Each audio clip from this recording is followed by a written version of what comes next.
The administration is intensifying its pressure on Congress to quickly approve a $700 billion bailout of the financial industry, despite warnings from economists and some governmental officials that the bailout could worsen the financial crisis.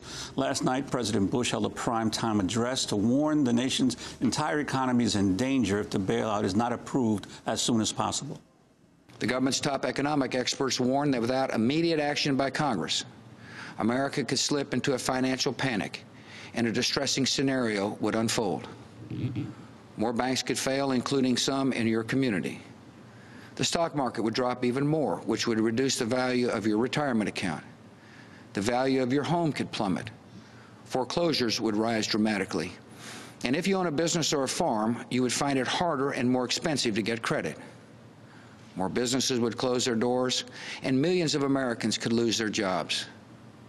Even if you have good credit history, it would be more difficult for you to get the loans you need to buy a car or send your children to college. And ultimately, our country could experience a long and painful recession.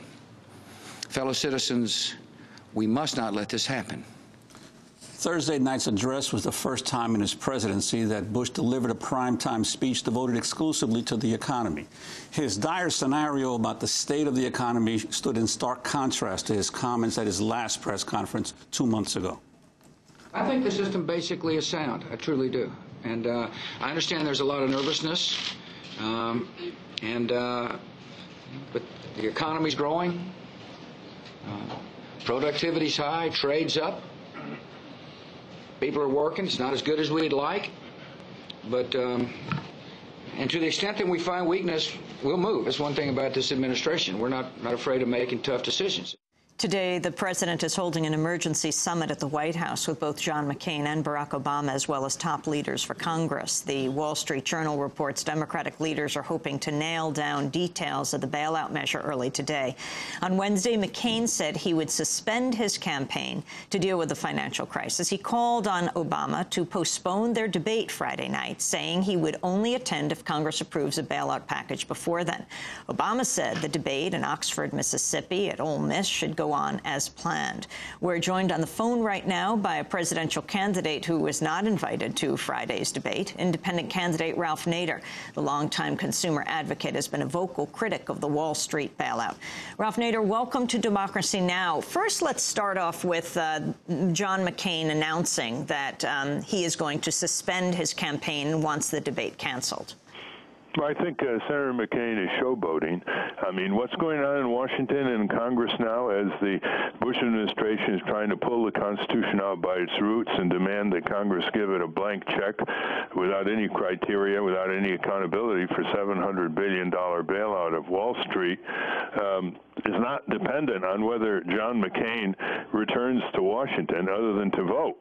I think he's turning his back on over 50 million American voters who expect him to show up in Ole Miss with Barack Obama and who have made arrangements to do so. He talks a lot about honor and commitment. I think he ought to change his mind and get down to Ole Miss. Ralph, the Democrats are claiming that they've been able to get some key concessions from the administration on its original plan. They say now they're going to cap CEO pay for those who participate in this bailout, and that they're going to get some kind of government participation or investment in these firms so that if they make profits later on, or these securities make profits later on, the government will be able to participate.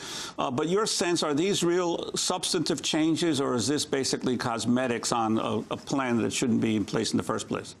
Well, so far it's wish fulfillment. If you watch what Barney Frank, the chairman of the House Banking Committee, said yesterday, nothing has really been decided.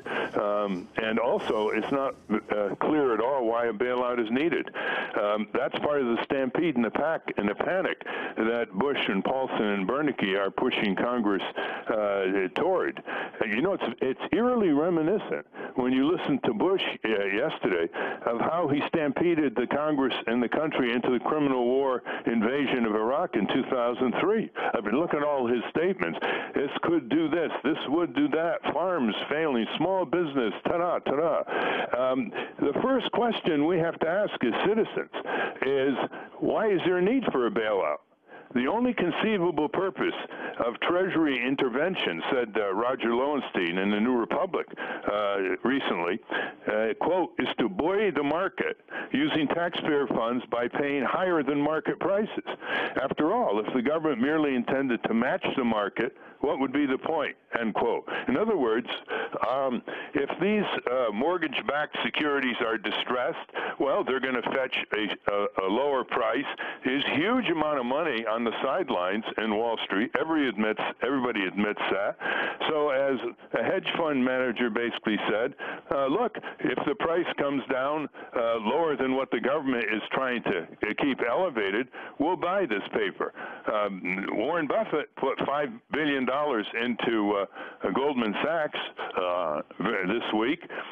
There's a lot of money to go around. It's quite interesting how the Bush regime is creating its own panic. When the government keeps saying chicken little, the market is going to react in a very nervous manner. It's a reversal of what the government usually does, which is to counsel stability and patience, etc. So the first question Congress should ask in detailed hearings, which are occurring, is simply, why is there need for a bailout? Second is, if there is a need for a bailout, why $700 billion? And third, if there is a need for a bailout, what kind of bailout? Taxpayer equity, so taxpayer can recover if these companies make a profit, they can recover a surplus, perhaps the way they did on the taxpayer bailout in 1979 with Chrysler, where Jimmy Carter demanded that Chrysler issue stock warrants to the Treasury, and Chrysler turned around and the Treasury sold the warrants for $400 million profit. I don't think the Democrats show any nerve that they are going to do anything but cave here. And the statements by Nancy Pelosi are not reassuring, which is, well, it's the Republicans' bill, let them take responsibility for it. That doesn't work. She's the Speaker of the House. The Democrats have got to say, slow down. We're not going to be stampeded into this bill by Friday or Saturday. We're going to have very, very thorough hearings. Otherwise, it's another collapse at constitutional levels of the Congress before King George IV. We're talking to independent presidential candidate Ralph Nader. We'll come back to this discussion. We'll also be joined by Arun Gupta, who is the editor of The Independent and put out a letter on the Internet that has just set the Internet on fire, calling for a major protest today on Wall Street. It has gained steam. Many groups have signed on. Stay with us. Money in the pocket is food on the table. Food on the table is cash in the till. When the till is loaded, the merchant is able to fill up the counters he has to refill. Money in the pocket can buy what's required. Clothes for the kiddies, a dress for the wife.